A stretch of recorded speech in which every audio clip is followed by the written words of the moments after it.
Autoescola Caçula tem 18 anos de tradição. Trabalhamos com as categorias A, B, D e E. E mais, temos carros adaptados para alunos PCD. Veículos com adaptação de embreagem e com transmissão automática. E ainda mais, curso 100% online. Tá esperando o quê? Faça já a sua matrícula. Autoescola Caçula, conquistando sua liberdade.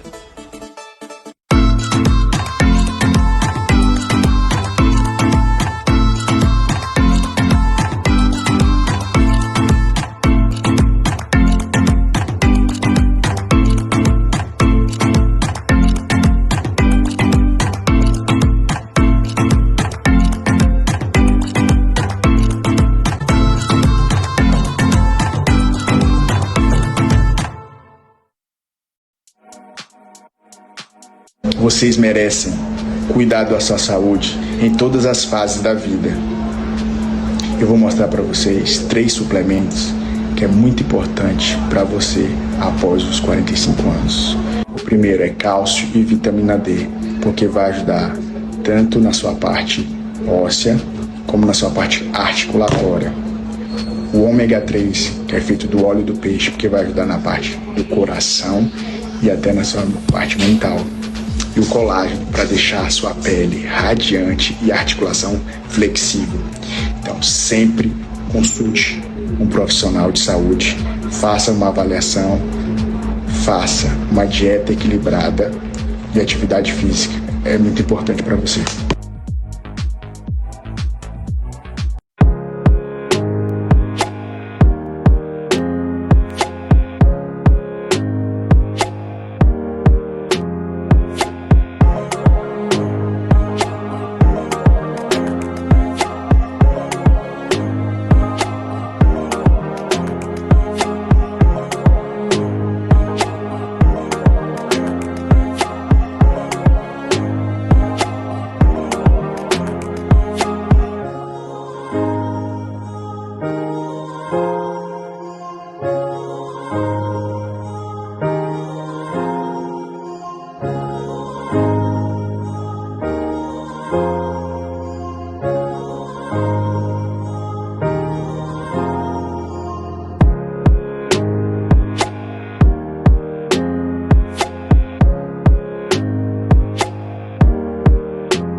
Seja muito bem-vindo à Fio Implante, a única clínica exclusiva de restauração capilar da região. Aqui prezamos não só por grandes resultados, mas também por uma experiência sem igual. Projetamos a melhor recepção para que você possa descansar e se sentir confortável como se estivesse no lar da sua casa. Entrando por essa porta, temos a minha sala, onde você receberá todo o suporte para manter sua saúde capilar impecável. Ajustarmos todo o seu tratamento clínico, procedimento cirúrgico, alinhamos a expectativa para o seu caso e fazemos uma tricoscopia, que é a avaliação minuciosa do seu couro cabeludo. Na sala pré-operatória, eu, juntamente com toda a nossa equipe especializada, estaremos prontos para criar a base perfeita para o seu novo visual, onde iremos mencionar e ajustar justamente com você qual seria o melhor desenho que se enquadre no seu rosto para ficar o mais harmônico e natural possível. E finalmente, a sala de cirurgia. Aqui, nós sempre prezamos por uma tecnologia de ponta e mãos habilidosas para trazermos de volta a sua confiança, o seu bem-estar e a sua autoestima através do transplante capilar. A Fio Implante, aqui em Petrolina, está localizada na Avenida da Integração, em frente à Smart Fit. Esperamos ansiosamente por sua visita.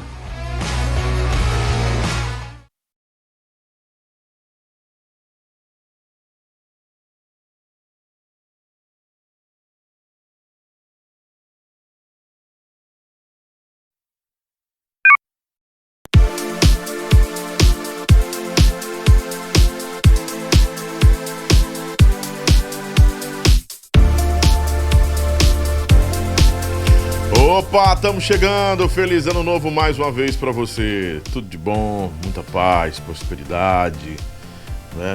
Já que nós estamos hoje em um programa inaugural dessa temporada, era para ser ontem, né? Mas houve uma remarcação devido às preliminares do carnaval. Meu convidado é empresário do Showbiz, no Rio Grande do Norte, na Paraíba. Corrida, né? Corrida Promoções, Corrida Produções, que não pôde vir, né? Devido a esse processo todo de acelerado no começo do ano, organizar as coisas. O carnaval veio no começo do ano, né, Silvio? Para quem gosta de carnaval, eu não gosto de carnaval, todo mundo sabe disso, né? Não é nem por questões religiosas, eu acredito mais por questões espirituais. Mas a minha convicção, a minha leitura, eu não gosto, nunca gostei de carnaval. Né? Apesar de que eu vivo no meio secular e ganho dinheiro com isso também, mas eu nunca não me apraz o carnaval. Eu fui umas 2 vezes pro carnaval, uma eu briguei lá em São Benedito, que aí foi horrível.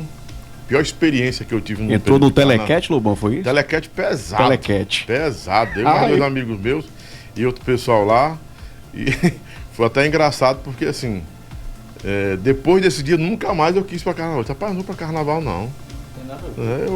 Se eu continuar indo pra carnaval, eu vou matar alguém, eu vou morrer. Eu não quero nenhuma das 2 coisas, né?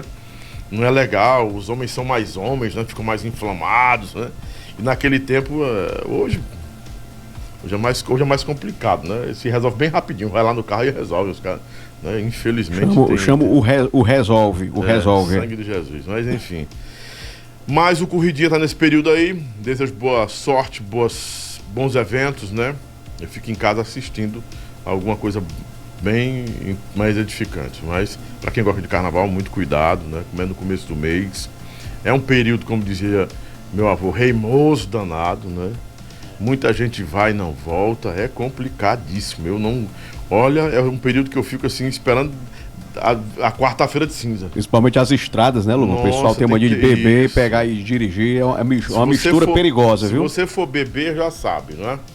Beba com moderação, que ninguém praticamente bebe com moderação, é muito difícil, complicado alguém beber com moderação. Mas, enfim, divirta-se mais com alguém do seu lado.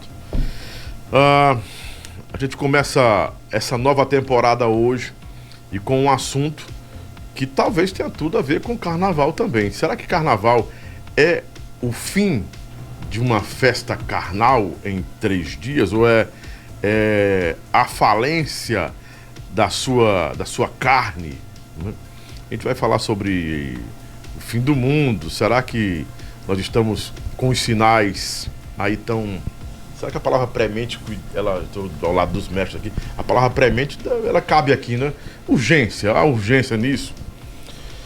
De que o fim do mundo realmente esteja próximo? Ou é só uma tradição cristã, cultural, do medo? Alguns agnósticos dizem que é a tradição do medo, a cultura do medo, que é trazida para os bancos das igrejas, e principalmente nas religiões monoteístas, né? De que haverá um fim do mundo, tem a questão apocalíptica, né? Tá na hora de todo mundo se preparar. Aí alguém pode dizer, há 20 anos que eu espero. Desde que meu avô era vivo, que ele dizia que Jesus ia voltar. Eu já vi muita gente dizendo isso. Rapaz, vai voltar no inferno, é aqui, homem. O inferno é aqui na terra. É verdade, né? O inferno é aqui na terra, não vai ter inferno, não. Não tem isso, não. Enfim, mas há uma visão de pesquisa também, uma visão religiosa, mas com uma pesquisa bastante profunda, né? E está apoiada em, não vou dizer só na literatura, mas apoiada em fenômenos também, né? E nesses sinais. E para isso eu vou trazer hoje, já está comigo aqui, o pastor François Miranda, que é teólogo, possui mestrado em Novo e Velho Testamento e é radialista também. Então, veterotestamentário, é isso? Veterotestamentário, né? E o nosso querido historiador, professor, mestre Jeová Mendes, uma das cabeças mais iluminadas desse país, né? Que depois que ele esteve aqui comigo, alguns amigos aí, até maçons falaram comigo, né? Alguns amigos e irmãos falaram com a gente, olha, conhece muito do hermetismo judaico, né, e tal, mas enfim, outro assunto para tratar mais na frente. Conhecer toda a literatura das culturas é interessante, né? Edifica, né? Agora, assim, ainda existe um medo desse conhecimento. Boa noite, Silvio Boiola, tudo bom, meu querido? Boa noite, boa tarde, bom dia, feliz 2024 para todo mundo. É um prazer estar aqui mais uma vez com os nossos candidatos. Candidatos? Né? Os nossos convidados, não é isso? Ai! E você que ainda não é inscrito... Candidato já tá... os nossos convidados, é porque eu estava pensando aqui outra coisa. Então... Não, mas vai ter um programa de eleição esse ano. Aguarde, viu? Vai ter muita novidade bacana. Olha, você que não é inscrito no nosso canal, vai lá no YouTube, clica lá no sininho, acesse nosso conteúdo e não perca nenhum dos episódios, tá certo? Sejam todos bem-vindos e vamos embora, Lobão. Enquanto do IBEC, eu só ver um negocinho aqui que tá ali, dá uma passada rapidão nos nossos patrocinadores. Uma passada aqui, vamos lá, Lobinha, põe na tela, Lobinha, oi. Vamos falar da Siga-me Informática, tá certo? Uma empresa de qualidade que tem suplementos para você, você que tem escritório, você que tem empresa, que abastecer a sua empresa com produtos de qualidade, é com a Sigma Informática, tá certo? Acesse o Instagram, @Siga-me quase tudo, tá certo? Acesse o Instagram e faça os seus pedidos. Botar logo aqui o binóculo aqui, vai, Lobinha, Siga-me Eventos, tá certo? Acesse o Instagram, fazendo o seu evento com qualidade, é com a Sigma Eventos. O celular é o 98417-1739. Eu falei, Siga-me Eventos, vai, Lobinha, oi. Autoescola Caçula, para você tirar a sua habilitação com quem entende do assunto. Parcela do cartão é rápido, fácil, profissionais de qualidade que vão passar todos os conhecimentos para você tirar a sua habilitação rapidinho, tá certo? Especialista em categoria A, B, D e E. É com a Autoescola Caçula, vai, Lobinha. Agradecendo também a Garagem da Pizza, lojas no Mudubim, tem loja no Montésio, tem loja no Passaré e também loja na Aldeota. Acesse o Instagram, @Garagem da Pizza, _Fortaleza, Garagem da Pizza, para quem tem fome de pizza, vai, Lobinha, oi. Esquina do Camarão, melhor camarão do Brasil, melhor camarão de Fortaleza, é com a Esquina do Camarão. Acesse o Instagram, @Esquina do Camarão, Maraponga, ali na Avenida Godofredo Maciel, próximo ao Detran. O telefone é o 3045-8029, Esquina do Camarão, o melhor do Brasil. Vai, Lobinha. Doutora Camila Abreu, Odontologia, Estética e Reabilitação Oral. Acesse o Instagram, @Doutora Camila Abreu, e tenha você também o sorriso dos artistas. Doutora Camila Abreu, obrigado pelo carinho. Vai, Lobinha, oi.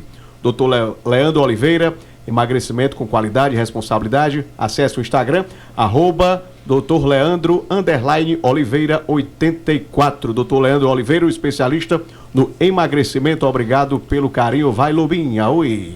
Fio Implante, Dr. Ícaro Pereira, tá certo? Transformando o seu sonho em realidade. É o Papa, esse é o especialista em implante capilar. Acesse o Instagram, @Fio Implante, e conheça todos os nossos procedimentos.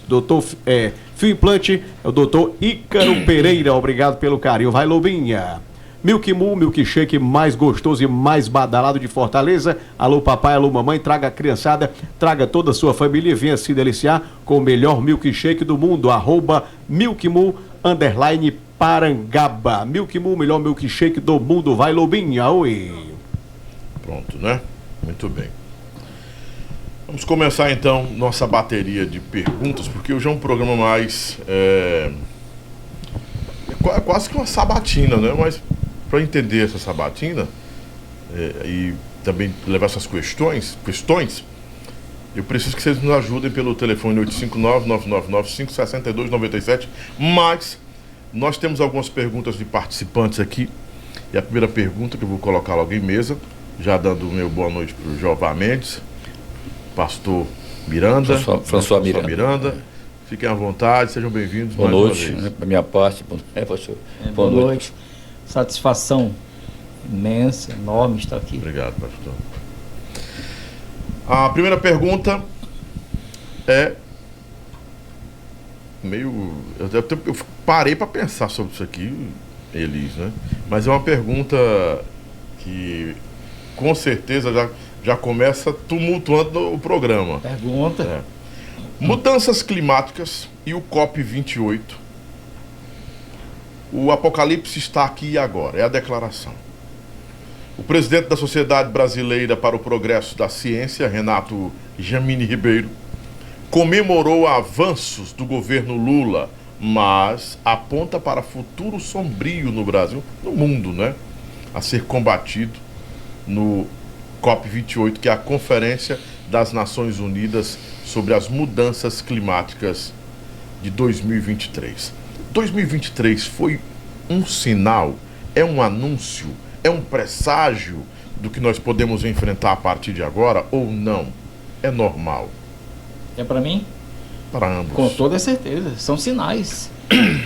Sinais. Agora, Lobão, a questão dos últimos dias, é bom que a gente frise aqui, que é muito relativo. Por exemplo, em 1 João capítulo 2, versículo 8, ele diz: filhinhos, estamos nos últimos dias, ok? Já naquele tempo. Já há 2000 anos atrás, ok? Já falava-se em últimos dias. Também lá em Pedro também, ele diz: já alguém já tarda, fala, tipo assim, zoando, né? E aí o Senhor não vem, né? Há 2000 anos atrás. Devemos levar em conta isso, né? E também nós não podemos desprezar apenas por predisposição de ser contra e de não respeitar esses sinais, que tudo é sinal.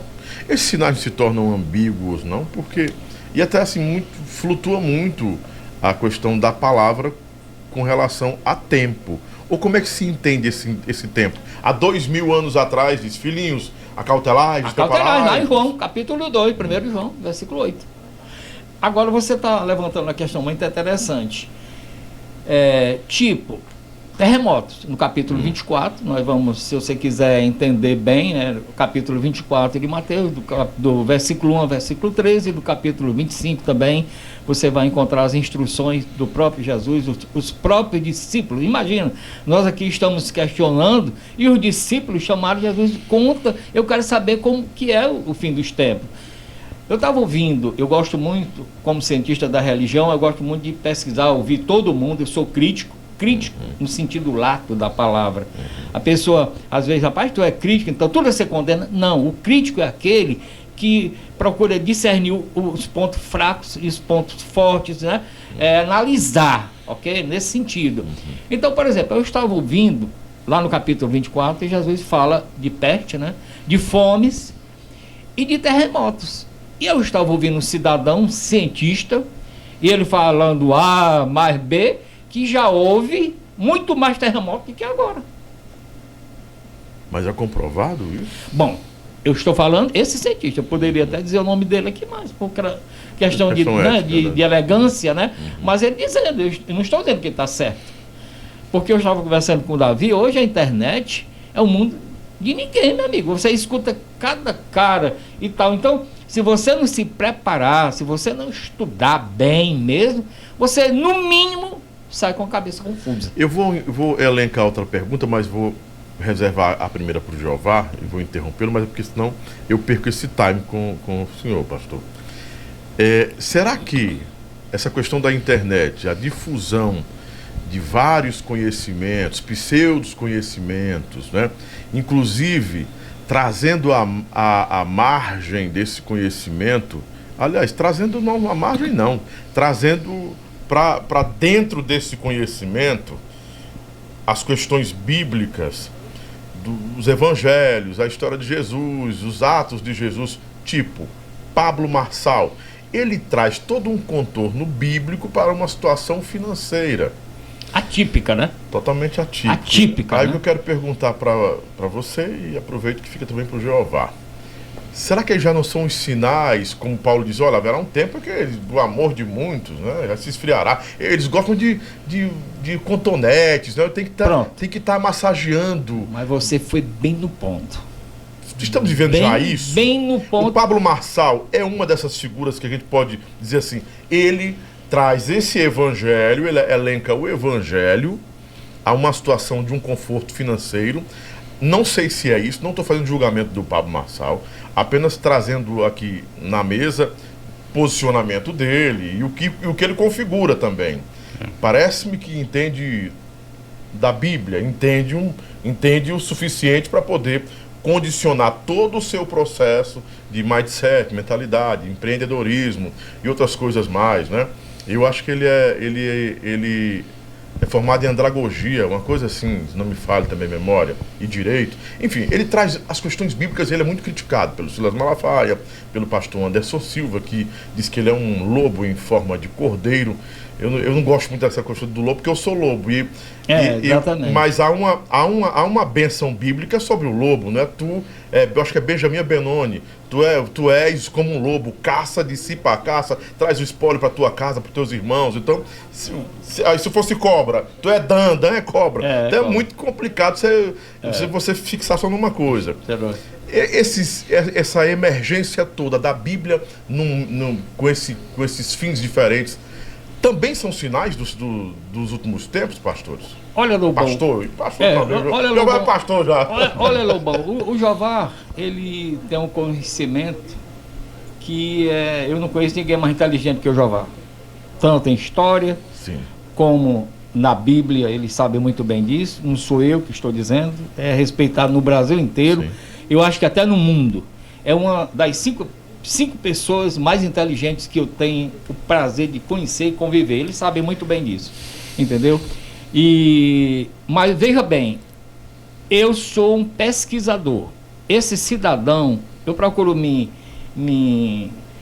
ficar um pouco recolhido e procuro não falar em nome, porque eu não estou a fim de criar problema com ninguém. Hoje a internet vai para o mundo inteiro. Eu não gosto dele, particularmente eu não gosto dele. Eu estava falando para o Davi que para você entender da Bíblia, para ensinar, ele tem que ter no mínimo alguns conhecimentos de aramaico, que é a língua mais antiga do mundo, não é, Jeová, né? É mais antiga do que o hebraico. Muito antiga. Tem que ter um bom conhecimento de hebraico, tem que ter um bom conhecimento de grego. Só pede para o sânscrito. O sânscrito é muito antigo. Pronto, tem que ter conhecimento do latim e, bom, aí vou ficar aqui.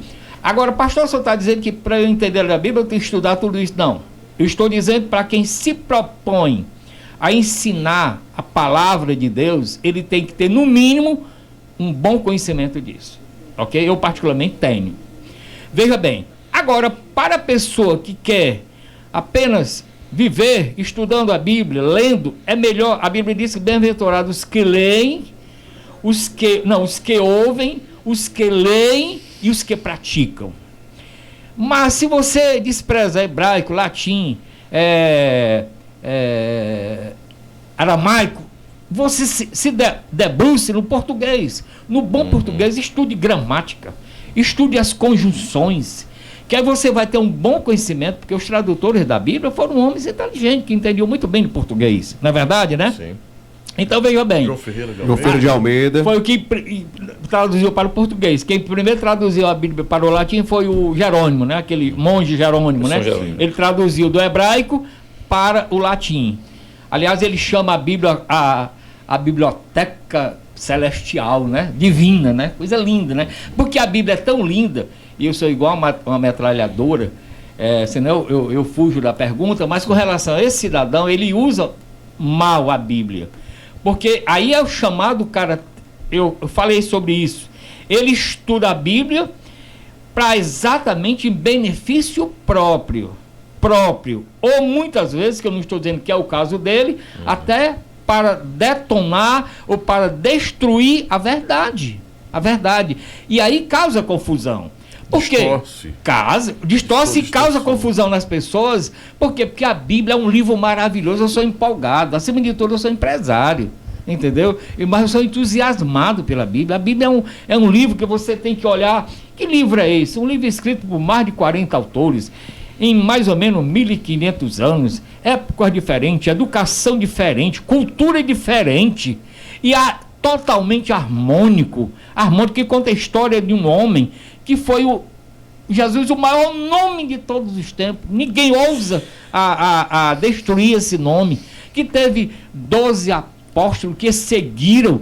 Esse homem causou impacto. É o único livro que o indivíduo, ele pode ler qualquer livro, ele vai ser outra pessoa, mas a Bíblia, ele vai ser transformado. Então a Bíblia, você imagina que Jesus tinha 12 apóstolos, Jeová, e todos foram martirizados, não é isso? Todos. Com exceção de João. Foi. Você vê o que é a Bíblia, Lobão, e Davi e Jeová. O detalhe de quem é chato como eu sou muito chato, entendeu? Muito chato no estudo da Bíblia. Tem um cidadão falando muito bem da Bíblia, ele disse que todos os apóstolos de Jesus foram martirizados, com exceção de João. Um detalhe. E o Jeová está aqui para confirmar. João foi jogado numa caldeira de azeite, meu. Azeite fervendo. Então você não pode dizer que ele é a exceção. Ele foi o único que não foi. Na verdade, ele foi também martirizado. Talvez seja o único que não morreu de martírio. Né? Mas ele foi. Mas ele não conta esse detalhe. Não é não? E é um detalhe, meu irmão, o cara ser jogado dentro da cadeira de azeite, meu irmão, né? E foi exilado, né? Lá na ilha de Patmos, né? Na verdade, né? E ele é o único que vai com Jesus até o Calvário. Todos abandonaram, na verdade, né? Foi o único que foi com ele até o Calvário. Jeová Mendes. Na realidade, pastores, boa tarde a todos, boa noite a todo mundo, né, pastor François Miranda, você e todos os nossos amigos que nos ouvem nesse momento, que se nos sintonizam.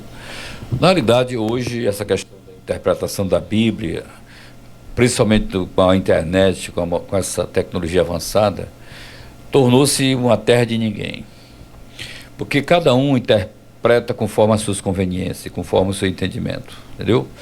Porque fica muito difícil você, hoje, direcionar determinados pontos de vista, né, para uma pessoa. Porque hoje muita gente tagarelando, muita gente quer interpretar a Bíblia, né, e interpreta conforme as suas conveniências. Hoje nós estamos vivendo um momento, a gente não pode desiludir, não pode também querer apagar essa imagem.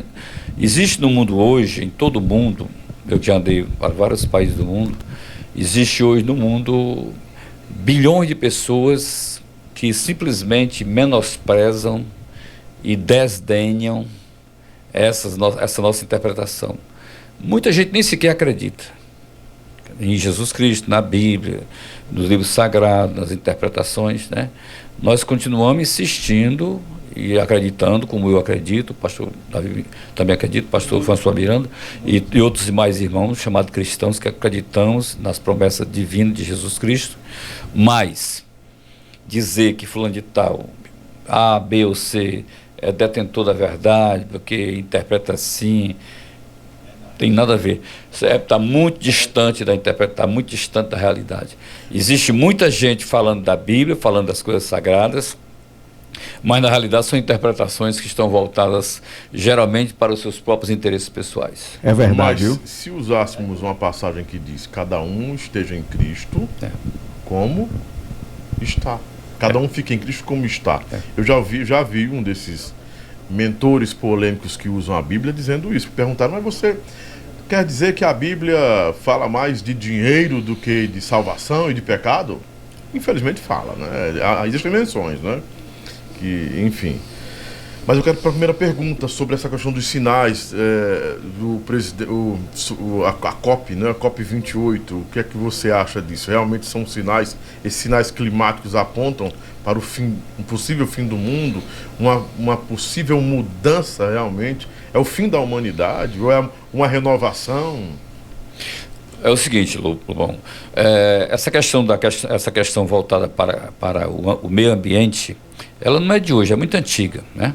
Já no período antes de Cristo, né, por exemplo, no Império Romano, na época dos Césares, dos 12 Césares, na época de Júlio César, até o final do Império Romano, em 476 depois de Cristo, que terminou com Rômulo Augusto, que foi o último imperador do Império Romano, que foi derrubado em 476 depois que pelos bárbaros. Naquele tempo já havia uma preocupação com o meio ambiente.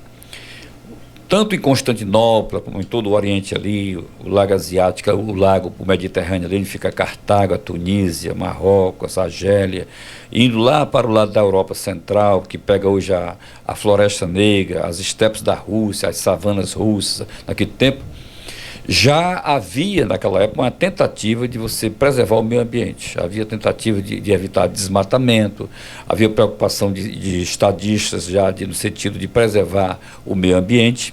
Agora, o problema foi que a Revolução Industrial veio no século XIX, fazendo realmente uma devastação terrível.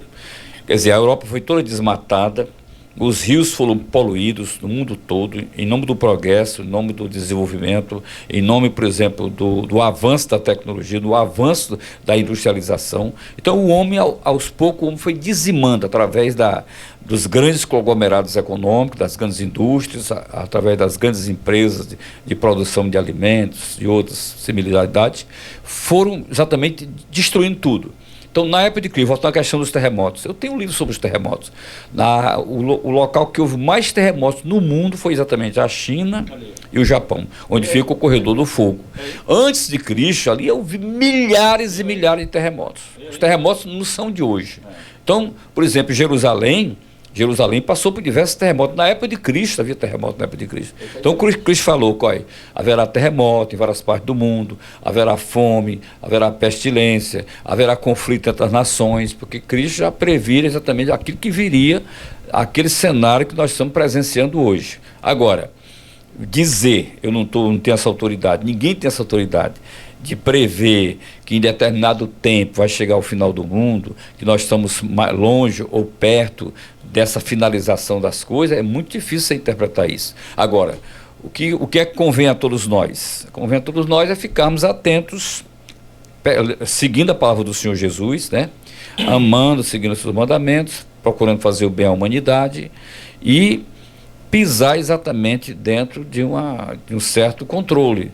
Porque o mundo hoje está cheio de loucos, cheio de intérpretes, cheio de pessoas com pensamentos diversificados, cada um dando seus pareceres absurdos, um querendo dizer que sabe isso, aquilo. Ninguém sabe, ninguém. É mentira.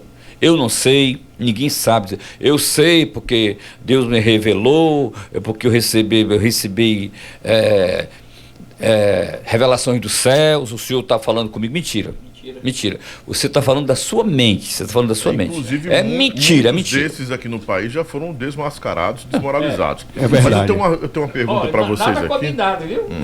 Eu tenho uma pergunta para vocês porque o doutor, o pastor David Jeremiah, da Shadow Mountain Community, que é da Califórnia, ele afirmou que já existe um tempo de apostasia, e que esse tempo de apostasia na igreja é um sinal claro do fim. Capítulo 2 de 2 Tessalonicenses, capítulo 2, versículo 3. Só tem essa palavra na Bíblia. Mas essa apostasia, segundo ele, segundo o doutor David Jeremiah, é esse esfriamento dentro da igreja cristã, os pastores apostatando da fé, abandonando a fé, as pessoas abandonando a fé e também distorcendo a fé dentro da igreja. E os escândalos. Capítulo 2. Escândalos. No Brasil, vamos lá para os escândalos recentes de muito adultério. Aquele pastor Davi Passamani, né?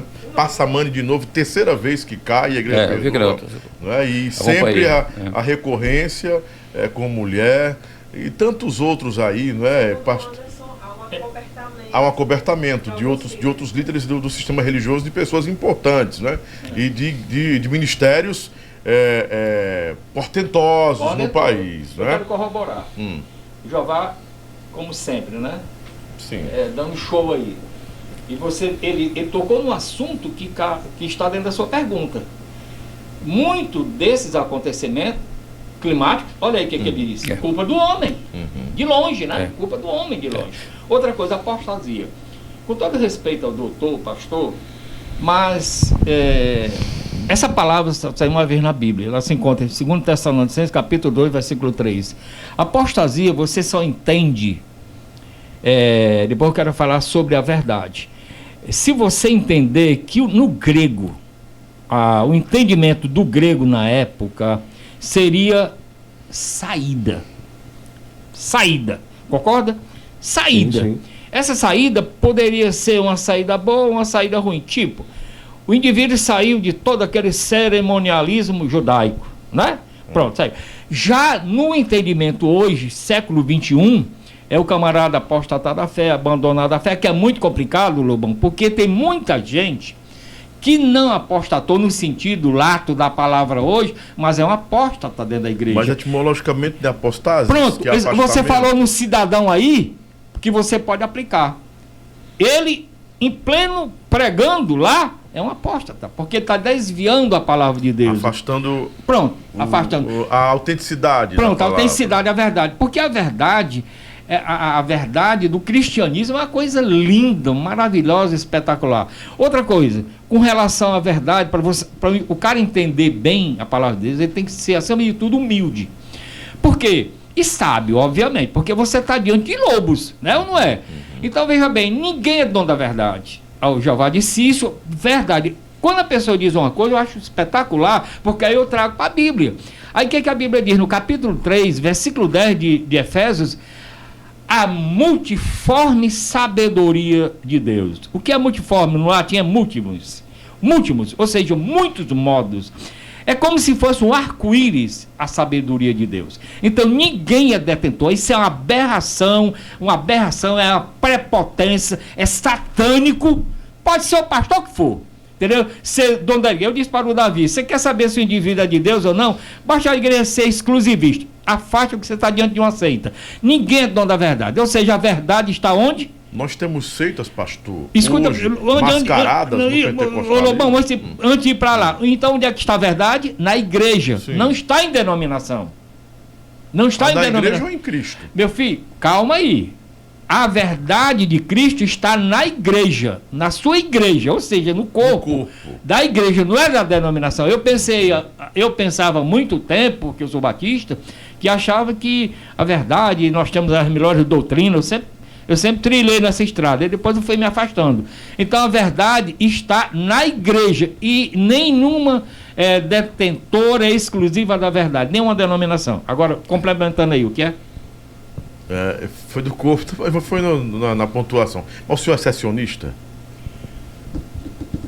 Porque essas coisas, é muito difícil você, né, ser decisivo, né? Eu gosto muito de... Lobão, sabe como é que eu estudo, Jeová e Davi? Sabe como é que eu estudo qualquer assunto? Eu vou para o contraditório. Sim, sim. Eu primeiro vou estudar o contraponto. Entendeu? Eu aprendi isso que eu fiz de administração e procurar os pontos fracos e pontos fortes, porque eu não quero nada para me enganar. Da mesma forma que eu quero estar diante de qualquer pessoa e saber que aquele indivíduo ali não vai me enganar pelo sotaque, porque fez Harvard, porque tem uma igreja que não sei quanto. Esse indivíduo não vai me enganar. Porque dentro da minha fé, eu tenho uma fé num Deus que é verdadeiro. Eu tenho uma fé no Jesus Cristo, que tinha 12 apóstolos, que esses homens eram quando Jesus morreu, todos voltaram para ser a mesma coisa. Pedro foi ser pescador, todos voltaram. Mas nenhuma religião, todas as religiões que o indivíduo tenha, Buda, aquele profeta Jeová, Maomé, o cara vai lá, ele está lá. Mas no túmulo de Jesus ele não vai estar, o túmulo está vazio. Ou seja, depois desse fato que se chama ressurreição, esses homens se tornaram homens valentes. Os pesquisadores dizem que a grande fraude da humanidade é o túmulo vazio, né? Que houve todo um enquadramento para isso, uma organização através de José de Arimateia. Claro que é uma não, mas isso aí, Lobão, isso aí é fraco demais. Para tornar a religião forte. Não, né? Mas isso é fraco demais, isso é fraco demais. É fácil desmontar isso, né? É fraco demais, amigo. Isso aí ninguém nem conversa, isso ninguém nem discute na ciência, nem se discute isso. Não se discute de maneira nenhuma. Isso era invenção deles. Isso aí vai cair. Lá no capítulo 22, no capítulo 22 de Lucas, exatamente, a partir do versículo 12 você vai encontrar essa palavra, que muita gente interpreta mal. Ou seja, não há nada escondido que não venha a ser revelado. Tem muita gente que acha que é o crente que está lá pecando, sei lá, e está escondido, isso vai ser revelado. Tem nada a ver. Eu não estou fazendo apologia a pecado de ninguém. Mas lá no texto, lá, ele está falando da hipocrisia dos fariseus. Hipocrisia, da mentira.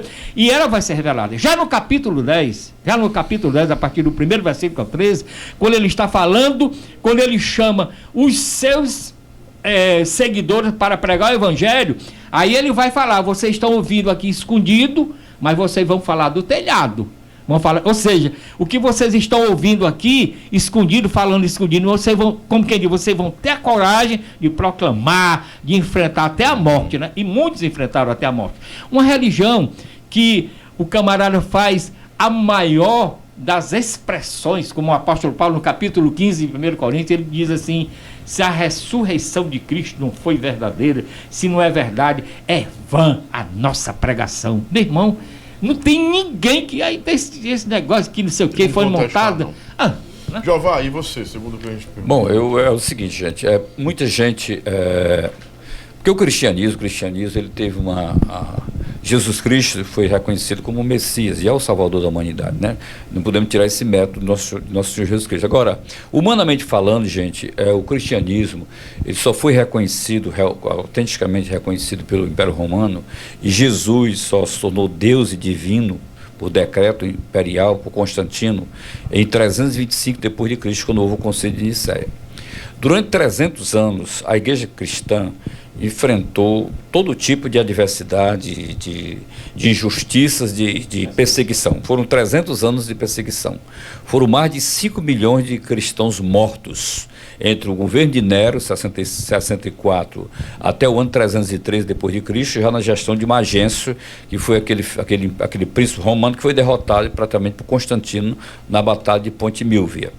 Constantino, que era filho de Santa Helena, filho de Flávia Júlia Augusta Helena, Santa Helena hoje na Igreja Católica, foi aquele imperador que tomou a iniciativa, viu que havia chance de, por exemplo, de ele dar uma guinada em favor do cristianismo, apoiá-lo e contar com o apoio realmente da cristandade, né? Então, depois do Concílio de Nicéia, quando Constantino aprovou, através dos doutores da igreja, através de 318 doutores que se reuniram em Nicéia, na Turquia, que hoje é a cidade de Izmir, na Turquia, por decreto imperial, assinaram que Jesus era divino, era Deus. A igreja começou, então, a se estruturar. Aquela igreja que, após Constantino, em 312 a 325 depois de Cristo, aquela igreja chamada igreja pós-constantiniana, aquela igreja não representava mais a igreja dos apóstolos. Entendeu? Porque até Constantino, como diz o doutor Lactâncio, Eusébio de Cesaré, Eusébio de Nicomédia, Anastácio de Alexandria, Gregório Nazianzo, São Nepomuceno e esses grandes doutores dizem o seguinte: até Constantino, 312 depois de Cristo, de Jesus Cristo até 312 depois de Cristo, que foram 312 anos praticamente depois de Cristo, a igreja ainda era a constituição, ainda era a congregação dos santos. Era a congregação dos santos. Por quê? Porque era uma igreja que se regia pelo Espírito Santo, pelas revelações divinas que vinham do alto, onde a igreja não tinha nenhum entrosamento com a política, com o poder romano, uma estrutura administrativa do Império Romano, mas a única administração que permeava a igreja era o direcionamento que vinha dos céus, vinha realmente através do Divino Espírito Santo. Então, era uma igreja voltada para os pobres. Havia, por exemplo, uma certa preocupação com as viúvas, com os menores abandonados, com os órfãos, né? Então essas pessoas eram assistidas pela igreja, a igreja trabalhava em prol dessas pessoas. Quando a igreja romana tornou-se constantiniana, com o apoio de Constantino, foi aí que nasceu, a partir de 325 para frente, nas gestões sucessivas dos 3 filhos de Constantino, Constâncio, Constantino II e Constâncio, Constante e Constantino II. A partir de quando a igreja abriu os olhos e viu que os próprios imperadores romanos, as autoridades que vieram depois de Constantino, viram que estava na hora de a igreja romper com aquele paganismo romano, criar uma estrutura cristã que pudesse apoiar exatamente os imperadores. Essa igreja tornou-se uma instituição regida por bispo, depois veio o papado, depois veio os imperadores, vieram os reis, vieram as autoridades que eram irmanadas com essa igreja nascida na gestão de Constantino. Essa igreja, então, tornou-se uma instituição mundial, global, uma instituição, digamos assim, patronal, uma multinacional religiosa do mundo que abrangeu todo o Império Romano. Daí, nesses 2000 anos, a igreja passou por diversas fases da sua história. Veio a reforma protestante no século XVI para corrigir algumas distorções na época de Lutero. Lutero conseguiu fazer a reforma protestante, embora que antes de Lutero, outros pais apostólicos como João Rus, como Savonarola, como John Wycliffe e outros mais, que foram homens, São Bernardo de Clarival, São Francisco de Assis e tantos outros homens que tentaram fazer uma reestruturação doutrinal dentro dessa igreja que estava carente de uma reforma. A partir daí, com o surgimento da reforma protestante, a igreja se dividiu, ficou a igreja romana de um lado, ficou exatamente o clero protestante do outro. Daí para frente, houve um crescimento exacerbado nesses últimos 300, 400 anos da história, houve um crescimento exacerbado de todo tipo de instituições religiosas. Cada instituição dessa, cada uma delas, procura interpretar a Bíblia, procura dar uma definição bíblica conforme as suas conveniências pessoais. E eu disse uma vez numa entrevista, até em São Paulo, disse assim, gente, se você quiser acabar com essa bandalheira desculpa a expressão, se você quiser acabar com essa proliferação desenfreada de igrejas, se você quiser desigrejar o mundo, acabar com essa confusão toda, basta que você tire o dinheiro, porque o dinheiro é o grande vetor. Hoje, muitos indivíduos hoje, gente de qualquer matiz, abre uma igreja, ele não está preocupado com a minha alma, com a alma de ninguém, não. Está preocupado com a salvação do bolso. O comércio, né? O comércio, só isso, só isso. Se você quiser acabar qualquer igreja aqui no Brasil, no mundo, tira o dinheiro e ninguém quer botar mais igreja. Mas a alegação não é de que se vive da obra e para a obra? Mas não era assim no começo do Há um impeditivo do pastor, do sacerdote trabalhar ou não? O apóstolo Paulo fabrica tenda, muito embora ele recebia ofertas, né? Mas é como o Giovanni perto do microfone. É como o Giovanni está falando.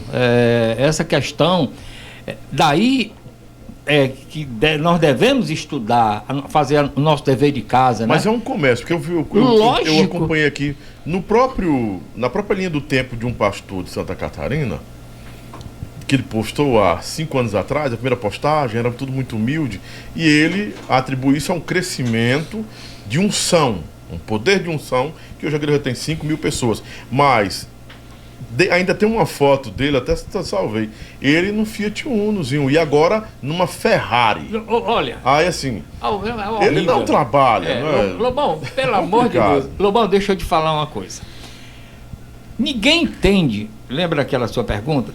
É por isso que é difícil você isso é contra. Não. É melhor você estudar perifericamente tudo para até fazer um juízo de valor. Preste minha atenção com relação ao dinheiro. Ora, o que é felicidade?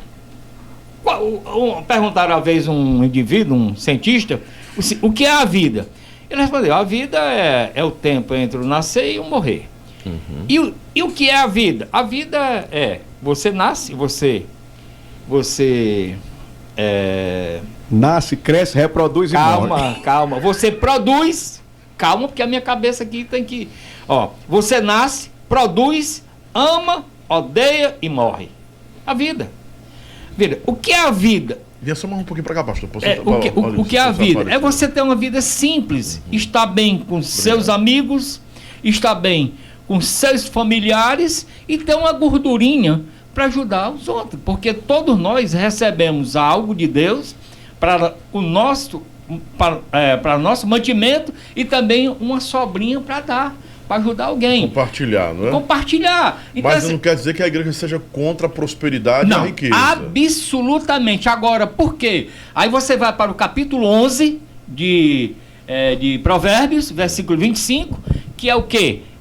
É o regar. Distribui, tem a pena não. Aí voltando para o capítulo 4, ou seja, quanto mais você rega, quanto mais você distribui, mais você tem de volta. Isso está na Bíblia.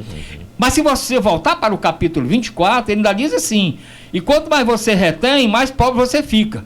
Então, para que essa de juntar dinheiro?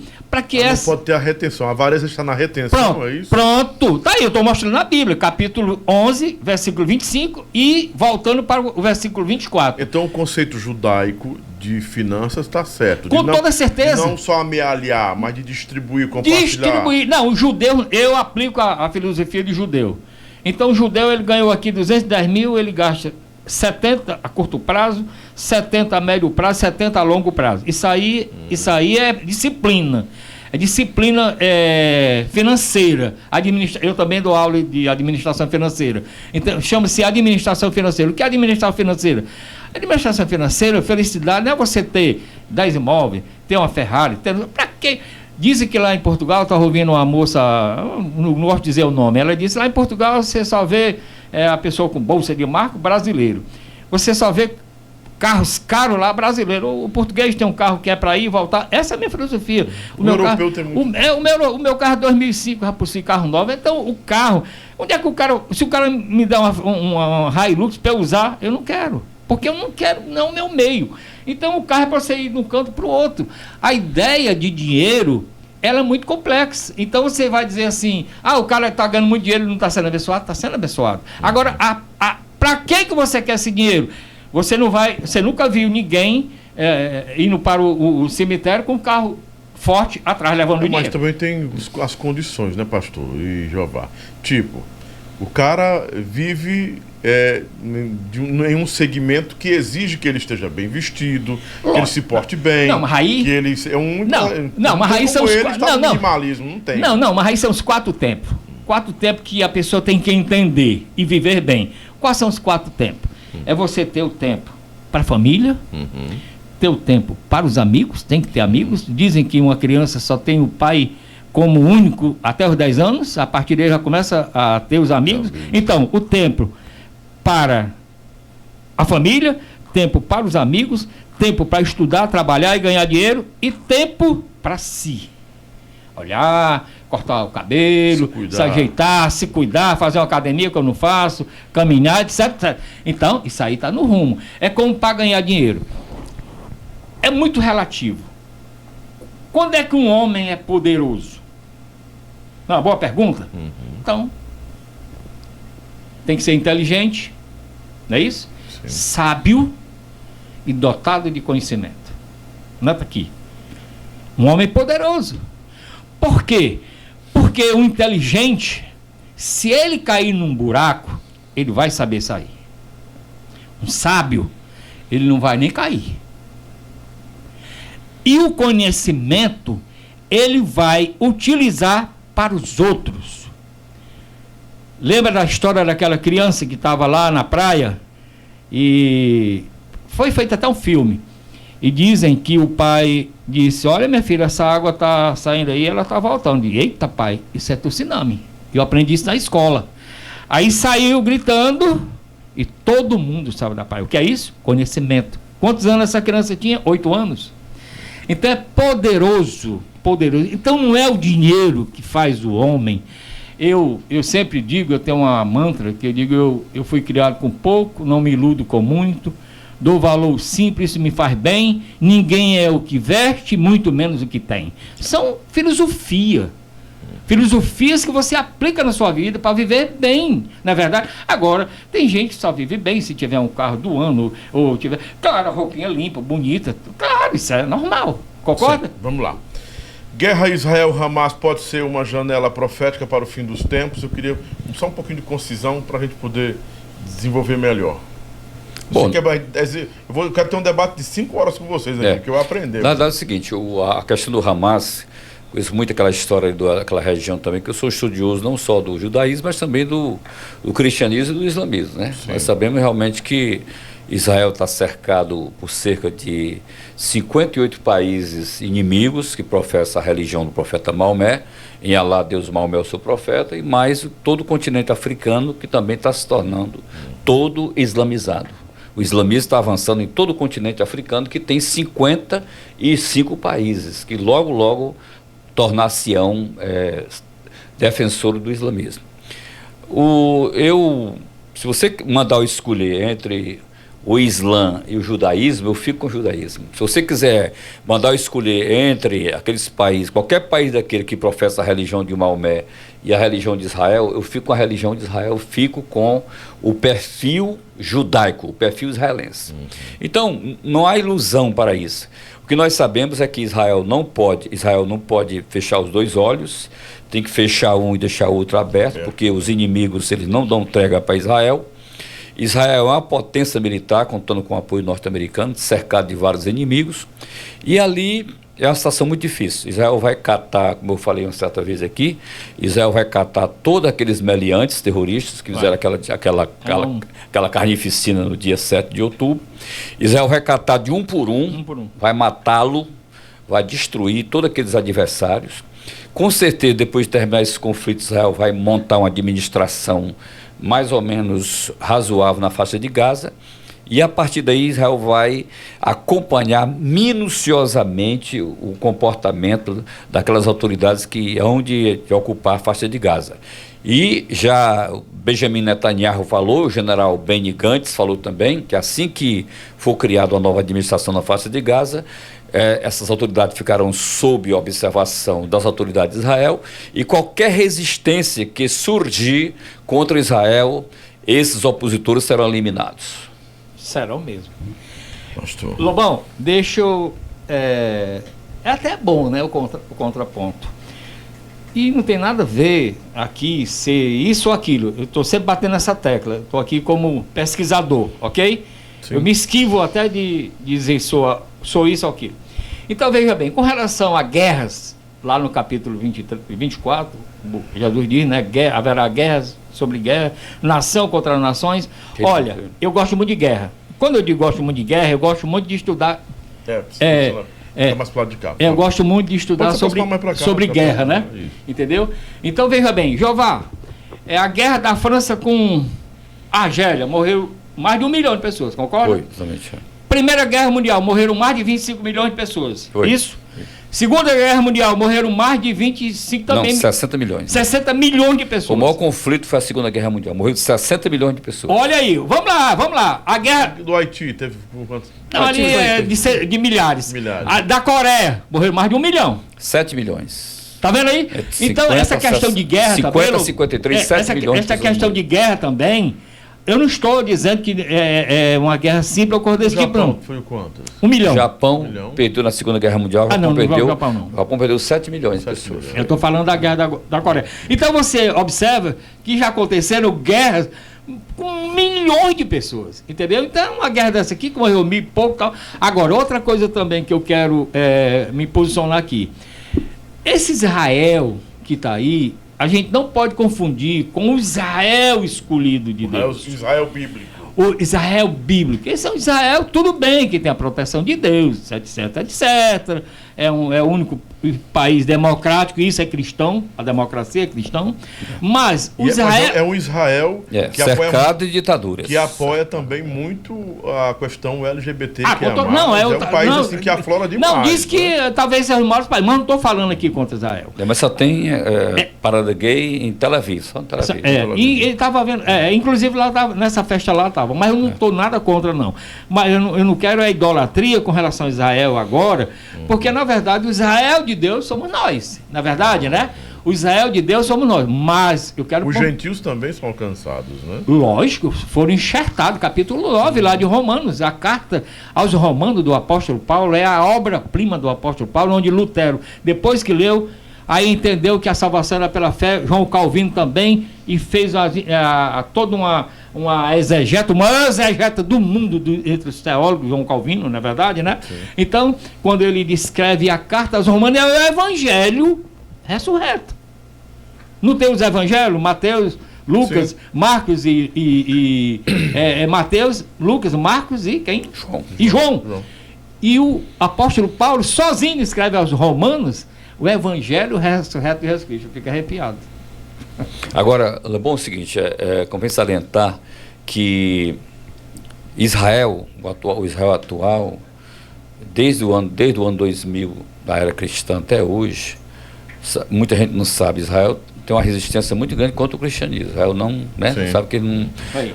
Jesus não é o Messias para os judeus. Ele ainda espera o Hamashi, o Messias que virá. Tá corroborando. Dizem que esse Yeshua, eles até cospem no chão. Não, ele não aceita não. Outra coisa, voltando um pouquinho, só rapidamente a questão dessa guerra com o mundo islâmico.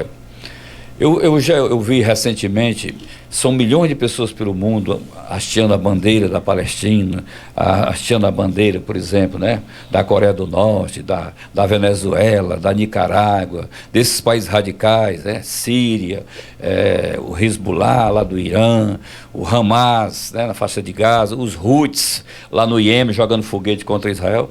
Convém salientar, gente, que a única democracia no Oriente Médio é exatamente Israel. É a única. Voltando à questão, não tenho nada contra esses meus irmãos, a questão dos gays, homossexuais. Por exemplo, Israel permite uma parada gay. Mas esse mesmo pessoal que defende o Irã, defende esses grupos radicais, esse mesmo pessoal, digamos assim, os nossos irmãos homossexuais, eles não podem fazer uma parada gay em nenhum país muçulmano, porque será executado, serão todo mundo degolados, serão todo mundo mortos.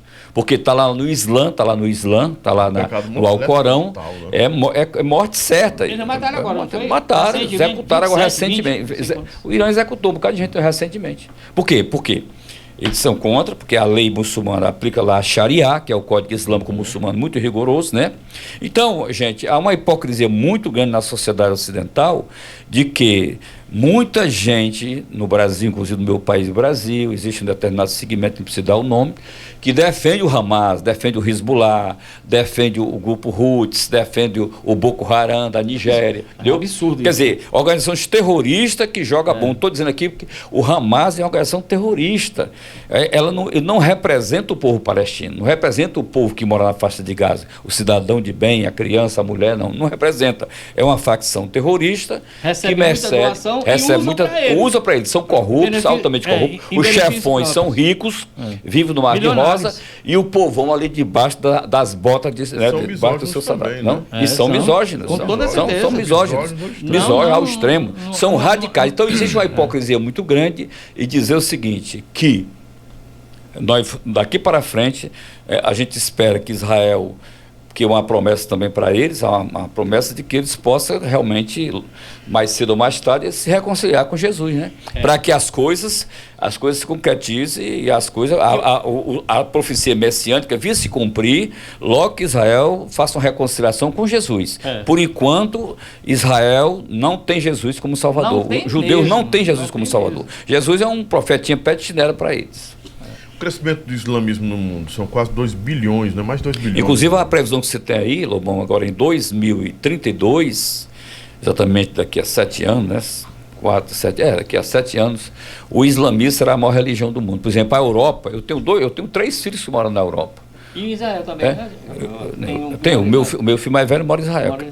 Tem um que mora em Israel, a outra é casada, mora na Dinamarca, a outra mora na França, o outro mora... Mas por que tu não vai para a Europa? Eu já estava na Europa. Não, mas é porque eu não gosto daquele estilo, aquele modus vivendi dele lá, não. Eu sou povo brasileiro por acaso. Mas, infelizmente, você morre de tédio. Você vai para a Europa, a minha irmã... E principalmente nordestino. Viu, pastor? A minha irmã, por exemplo, mora na Europa. Queria morar na França. A minha irmã mora na Europa, está com 5 anos com a minha filha. Eu não amo, não. Eu amo o Nordeste. Meu amigo aqui, o cara para atravessar a rua, o cara bota por cima de você, meu irmão. Você é louco, você é terra de... Escute bem. Mas eu tenho amigos em Portugal que, por serem brasileiros, já sofreram cada coisa que... com toda certeza. Que o diabo Deixa eu falar aqui para você. Fazer uma... Eu prefiro estar no meu Nordeste. Eu quero fazer em cima da tua pergunta inicial. Ok? Nós falamos de quê? Guerra, de clima, agora... Fome, falamos também ou não? Falamos, peste. Jeová, houve a peste bubônica na Europa, morreu o quê? Metade? Bubônica, não é isso? Morreu metade da Europa, não foi? Foi, por exemplo, a peste negra que surgiu em 1347. Há quanto tempo? A 1347 a 1350. Mas eu quero continuar. Né? A peste negra matou cerca de 100 milhões de pessoas. Para a quantidade de pessoas que existiam no mundo, isso é um número astronômico. Porque a peste bubônica... Tem também a pneumonia. Inclusive veio da China também. Agora vamos falar do Brasil. Vamos falar do Brasil. E no Brasil? Por exemplo, chegou na época da febre amarela, que era obrigado o cara com fuzil, obrigava. Aqui no Ceará, teve tempo que morreram mais de 1.000 pessoas por dia. por dia. Não, teve um dia no Ceará, teve um dia no Ceará. Aqui, mais de 1.000 pessoas por dia. Em 1888, na grande seca de 1888, devido à pandemia também, varíola, uma série de coisas, teve um dia que foi dia 12 de dezembro de 1888, teve um dia no Ceará, exatamente em dezembro de 1888, que morreram 1.004 pessoas num dia. Tá vendo aí? 1.004 pessoas. Nessa época... Só aquela peste sêmica, eu acho que é o nome. Não, mas demais era varíola, um bocado de coisa, uma série de doenças, porque os flagelados vinham do interior e se aglomeravam ali em Fortaleza. Fortaleza era pequena. E o Teófilo, que era o médico Rodolfo Teófilo, foi né? muito, que ele ia vacina, cavalo, né, entendeu? Inclusive a mulher do governador se recusou, e ela morreu, não foi, Jeová? Porque é o seguinte, o menino Rodolfo Teófilo, que criou a vacina, criou também a cajuína aqui no Ceará. Rodolfo Teófilo começou... Os piauienses dizem que foram eles que criaram, viu, a cajuína. É bom você ir atrás. Que foi Rodolfo Teófilo. Rodolfo Teófilo criou a cajuína. Então é o seguinte, Rodolfo Teófilo saiu vacinando de casa em casa. Só que o Rodolfo Teófilo, gente, enfrentou uma férrea oposição do governador do Ceará, Nogueiro Pinto Pronto, a mulher dele morreu. Nogueiro Pinto Aciola. Ele não deixou. Que era inimigo dele. E esse homem sofreu muito no Ceará. Antes de morrer, em 1932, quando ele já estava no final da vida, morreu em 1932, antes de morrer, o Instituto Manguinho de São Paulo, inclusive o Oswaldo Cruz, deu uma carta, né, recomendando que a vacina do doutor Rodolfo Teófilo era 100% autêntica. Ele morreu com alta credibilidade, mas entre os anos de 1890 a 1922, até o fim do final do governo Accioli, ele passou por muita dificuldade, foi muito perseguido, muito desacreditado, né? Mas foi um homem que prestou relevante serviço ao Ceará, criando a sua própria vacina. Eu perguntei aqui à inteligência artificial, ela disse que a cajuína realmente foi criada com data específica de criação, tradicionalmente no estado do Piauí. Bateu, né? Piauí mesmo. Deixa eu completar aqui. Foi o Teófilo. Ô, Lobão, pra gente fechar essa sinais. Falamos de guerra, falamos de clima, falamos de peste, de fome. Fome, já aconteceu época de fome, já morreu muito mais gente anteriormente que hoje. Então hoje nós estamos no Brasil, parece 21 milhões de pessoas passando fome. O Brasil saiu do mapa da fome. Agora, tem um sinal, dois sinais que esses me preocupam. O primeiro é que muitos virão em meu nome. Isso me preocupa. Acontece isso. E também a questão dos falsos profetas, dos que mercandejam a palavra, que você tocou nesse assunto, que usam a palavra para se engrandecer, para se locupletarem. Entendeu como é? E isso... falsos profetas, apóstolos, pastores? Um homem, um cidadão que se autoproclama apóstolo, ele é pouco inteligente teologicamente. Porque... Tu tem um apóstolo Islã de Castro aí, tem, Elisângela? Deixa eu te dizer. Eu quero mostrar aqui na tela para a gente ser bem mais. Deixa eu te falar. Os apóstolos, primeiro, todos estão lá na Bíblia. Foram aqueles que presenciaram a vida de Jesus e acompanharam. Segundo, tem alguns homens que eu acho que poderiam ser taxados de apóstolo. Quer que eu dê um exemplo? Sim. João Calvino. Um homem que entrou na universidade com 14 anos, um homem com 25 anos, durante o ano escreveu os Institutos, um homem que escreveu o que a gente poderia dizer a constituição de todo evangélico, de protestante. Um homem que ele, na França, criou mais de 100 igrejas, mais de 3 milhões de adeptos. Um homem que levou o evangelho para a Itália, para a Escócia, para a Inglaterra, para a Alemanha e para o Brasil. Esse homem era para ser chamado de apóstolo. Não é não? Outra coisa, nós falamos aqui que todos os apóstolos foram martirizados. E até João, que é a exceção, foi jogado. O imperador era Valério, não era Jeová? Não, Domiciano. Era Domiciano? Domiciano, irmão de Tito. Tudo bem, ok. Então ele foi jogado numa caldeira, lá na frente. uma caldeira de óleo. Aí como é que um indivíduo desse, pode ser quem for, se autoproclama, meu irmão, de apóstolo, meu irmão. Um bispo eu entendo, porque um bispo ele dirige 10, 4 igrejas, eu acho razoável, mas apóstolo, Pelo amor de Deus, tira esse Pastor, nome. muito apaixonado pelo Calvino, mais do que por, Eu mais sou. do que por Johnny Smith e Pelo Thomas. apóstolo Paulo, É verdade, eu é. quando era pastor, aqui eu acho que eu tenho pessoas minhas ouvindo aí. Ei, Tomé, eu fui aconselhado, porque eu sou muito entusiasmado, já percebeu, né? Tu, né? Tô olhando teus olhos aí, viu? Então preste atenção. Pelo apóstolo Paulo. Eu não sei o que eu te digo, porque eu aprendi a amar Jesus Cristo, meu. Então é Eu aprendi a amar, eu prego o evangelho, eu pago para pregar o evangelho, eu pago a pessoas para pregar o evangelho, entendeu? Eu ajudo Ele é pastores. muito caro, né? Pronto, entendeu? E esse Então, apóstolo aí, bota bem na tela, vamos analisar aí, reação a esse apóstolo. Hã? Ele está bem guardado. é o maior exegeta da Bíblia, João Calvino. Eu queria mostrar para vocês aí alguns apóstolos modernos. Esse rapaz que está aí, ele diz que é um apóstolo, o apóstolo Islande Castro. Eu acho que ele é de Florianópolis. uma Meu coisa Deus assim. do céu. Aquele Deus que ele do disse que está soberbo. Aquele que ele disse, nossa, hoje o apóstolo está tão soberbo, né, irmão? Olha, soberbo é o pecado do diabo, homem. É o pecado do diabo, está lá em Timóteo, capítulo 3, versículo. Né? É verdade, é. O A apóstolo soberba Islande Castro. é o pecado do diabo. O orgulho. Não? Vamos para E Deus resiste, Vamos né? para terminar aqui. Gostou, né, do apóstolo aí? Tenho duas perguntas para terminar. Eu queria, infelizmente, peço até com bastante carinho para a gente ser mais conciso, mais preciso nas respostas. Mas não pode, Porque Rubão. porque não tem mais. É porque o meu tempo, o nosso tempo não temos é muito hoje. difícil, Mas né? eu quero voltar com vocês. É Aí muito pode ter difícil. 3 horas, Porque cada qual vai dependendo do tempo de empolgado. vocês, né? Pode marcar. Ó, É, eu tenho duas perguntas. O João é igual aqui. metralhadora, né? Eu tenho duas perguntas que é: primeiro, o anticristo já está entre nós? Primeira pergunta. Segunda, já existe alguns pesquisadores que falam do local do fim do mundo, o Armagedon da Bíblia, né? E eu quero saber se ele realmente existe ou é só literatura, né? Literatura bíblica, religiosa. E cientistas estão estipulando data para o fim do mundo, provocado por super temperaturas. Nós estamos vivendo aqui no nosso Ceará. Eu quero sair na frente, viu? Né?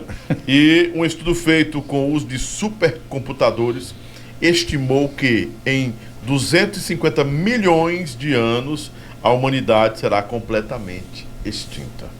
3 perguntas, a gente dá uma precisão aí. A primeira, vai lá. A primeira é o anticristo já está entre nós? Deixa eu te falar. Não. O anticristo é muito relativo. Alguns taxam de um sistema. A própria Bíblia vai dizer lá, né, que ele já está no meio de nós, entendeu? Mas não está. Porque isso demanda tempo. Porque o que há muito é presunção de anticristo. Existe muita presunção. Okay. E tudo eles... Ok. E eles procuram respaldar na Bíblia, mas não está. Segundo, tempo de término. Eu vou para a Bíblia. Quando os discípulos perguntaram, e Jesus disse, o tempo só o Pai sabe. Ou seja, o próprio Jesus se recusa, né, de estabelecer um tempo. Só o Pai sabe. Então, para mim, eu estou falando... Armagedon, para fechar.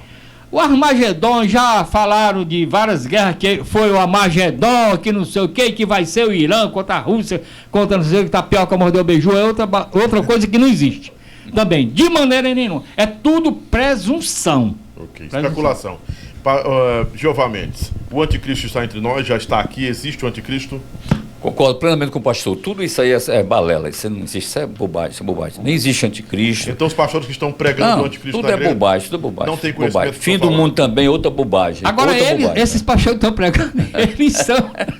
Outra bobagem, que ninguém é capaz, Lobão, ninguém é capaz aqui de saber de nada. Tudo é bobagem. Nem eu sei, nem esse aqui sabe. Nosso Senhor falou, só o Pai sabe. Então, qualquer especulação vinda, vem do Papa, ou vem de um pastor, de quem quer que seja, não tem fundamentação nenhuma. Até porque nós não temos essa sapiência de conhecermos os mistérios atinentes a Deus. Nós não sabemos, ninguém sabe pode de nada. estipular tempo. Não, ninguém. Computador, pô. Nem computador, nem inteligência artificial é capaz de desvendar esses mistérios atinentes a Deus e a eternidade. Ninguém é capaz disso. Se apareceu qualquer líder aí, religioso ou cientista, ou de qualquer matiz, dizendo que o mundo vai se acabar em tal época, que o anticristo está entre nós e que recebeu revelação do alto. Conversa fiada. Mentira, não existe. A verdade é o seguinte. Não, Armagedon é a região que fica meu filho mora lá perto, né? Fica entre o Monte Carmelo e o chamado Vale do Meguido, a cerca de 85 quilômetros, uma extensão de 85 quilômetros, que lá no Apocalipse fala que no final do mundo, realmente quando houver uma batalha entre Israel e os inimigos, ninguém sabe quando vai acontecer isso. Agora, o local existe, e os judeus acreditam que a última batalha vai ser exatamente no Vale do Meguido. Agora, não se sabe quando vai ocorrer. Qualquer precipitação concernente à profecia, narrando o final do mundo, e que alguém teve uma revelação, é mentira, é bobagem. Não acredito nessas bobagens, não. Futuro só Deus. Só Deus pertence. Gente, obrigado mais uma vez, né? Hoje é a nossa gravação do DVD do Flaguinho Moral. Eu tô correndo para lá, por isso que não tive muito tempo, né?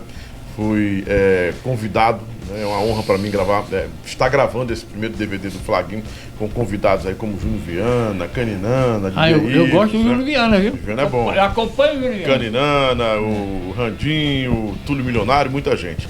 Obrigado, pastores. Muito obrigado. Obrigado, estamos à disposição e pode nos convidar em outra oportunidade. Iremos aqui, eu, o pastor François Miranda. 5 horas só conversando sobre Bíblia, Anticristo. Estou disposto. Pastores emergentes. Pode nos convidar. E nada de mentira. Nada de mentira. Nada de mentira. Demagogia não dá para nós. Obrigado mais uma vez. Muito obrigado, viu, pela oportunidade. Viu? Tem uma coisa Agradecendo bem rapidinho aqui, lembrando para você que, gente, olha, volta às aulas, é com o especialista Varejão dos Plásticos, tá certo? Tudo em material escolar. Acesse o Instagram, @Varejão dos Plásticos, e compre o material do seu filho com o menor preço de Fortaleza, @Varejão dos Plásticos. Compre também através do nosso delivery, tá certo? Agradecendo também aqui ao Forte Doces Atacarejo, distribuindo produtos de qualidade no Maciço de Baturité e também na Serra da Palmácia. Forte Doces Atacarejo, o barateiro da região. Vai lá, obrigado Lobão, obrigado pelo carinho. Muito obrigado, gente. Voltamos, nova temporada do programa do Lobão, do podcast do Lobão aqui no nosso canal, e também novidades que estão chegando aí, você tem que acompanhar. Um beijo no coração, fica com Jesus Cristo. Amanhã tem roda de amigos especial, falando sobre influencers e falando sobre a internet. Até que ponto você pode confiar na palavra de um influencer, de uma celebridade digital? O caso da Choquei e tantos outros casos de fake news.